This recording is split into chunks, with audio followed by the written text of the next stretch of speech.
Hello and welcome to today's video. One of my favorite video formats I've been doing is my long-term reviews or my re-reviews of pens.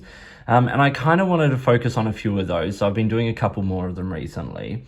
And today's pen is this. This is the Aurora Talentum Black Ops Fountain Pen. Now, I've had this pen a few years and I will link to the original review below, so you can check out in a little bit more detail kind of, some of the features and things like that.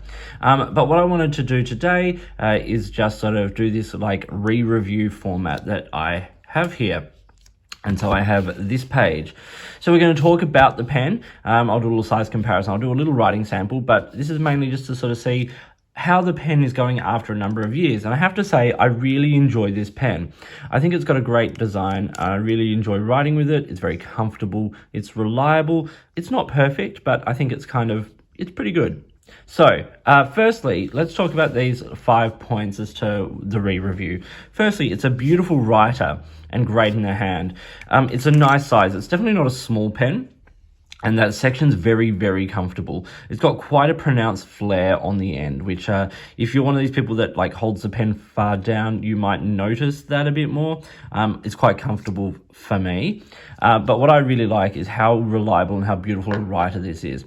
It's not the wettest pen. Everyone talks about, Aurora pens being, super wet, but this one isn't one of those. It's got a bit of feedback on the nib, but it's a very comfortable writer. It's reliable. It puts in a nice amount of ink. This writing sample, of course, was done with that, and I will do a little writing sample at the bottom here. But yes, lovely writer and great in the hand. So it's got a striking finish and design. One of the things I've always loved about this pen is that satin black finish on the resin there, coupled with like the black gunmetal kind of color trim.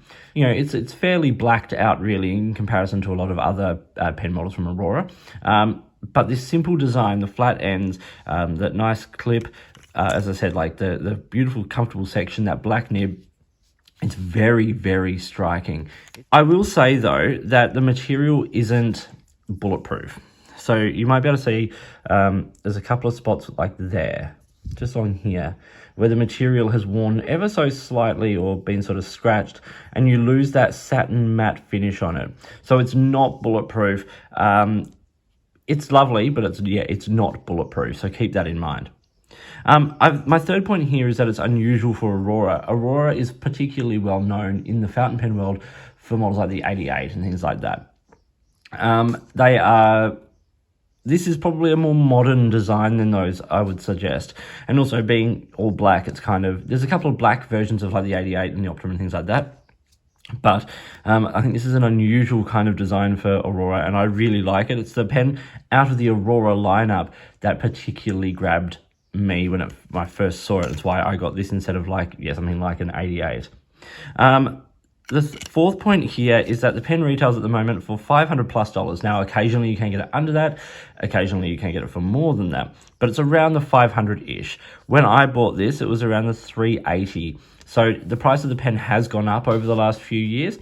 The price of everything has gone up. The fact that it has a 14-karat gold nib is one of the reasons why these pens go up in price. Gold is becoming more and more expensive, and it's kind of a bit of a rabbit hole if that's what you're after in terms of, you need gold nib pens. It's going to get more and more expensive. So it's quite a big jump up in a couple of years, but we're seeing that obviously with a lot of things as well. The fifth point here is that it has a slight balance issue when it's posted.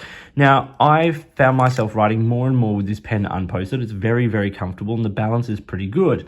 As soon as you post the pen, it becomes relatively long, but also so much of the pen's weight is back up in here with that metal component of the cap that you do feel that on the back of your hand. And I have found just a little bit that if I write with this pen posted, you just feel the fatigue of that after a long writing session. Whereas unposted, it's very comfortable, very balanced. And as I said, it's a big enough pen that I think most people will be able to use this one unposted. So that is the 5 little points of the re-review, why I like the pen and some of the little things that I have noticed. As I said, you can go back and watch the full review for more in-depth stuff. But now let's talk about the size of this pen. So it's 137 millimeters when it is capped. It's 132 when it's uncapped, so still, as I said, a very good size. And posted, it comes in at 159. So it's a fairly decent long pen, but as I said, a little bit back weighted there. The section in the middle is about 10.5 millimeters.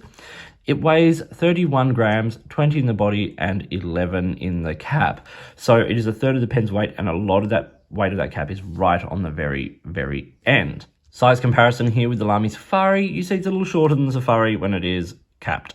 Whereas uncapped, it's actually a little bit longer. This is the way I prefer to write with this pen.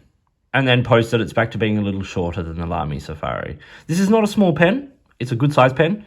But for me, the pen really is at its optimal sort of performance size when it is unposted. So this has been my quick re-review of the Aurora Talentum. I think this is a very, very good pen. I'm just going to do a very quick writing sample so you can see it in action here. We've got the Aurora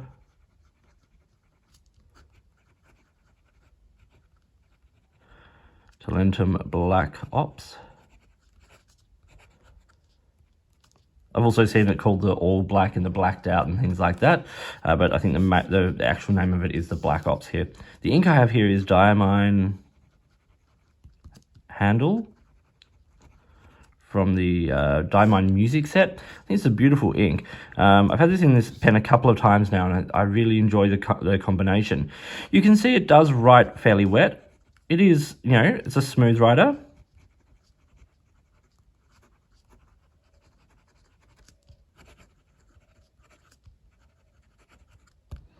And it's pretty reliable. It lays down a nice sort of medium line. This is a medium nib. I should have said that at the start. But it lays down a nice sort of medium line, not a particularly broad medium, but a very comfortable medium. As I said, it's wet enough, not super wet. It's wet enough to be a good sort of like everyday writer. So yes, the Aurora Talentum, my re-review. I hope you found this video interesting and useful. Like and subscribe, hit the notifications button, all that kind of stuff. If you've got products you think I should be looking at, or if there's a way you would like to support my channel, I would love to hear from you. In the meantime, enjoy your pens, enjoy writing, and I'll talk to you soon.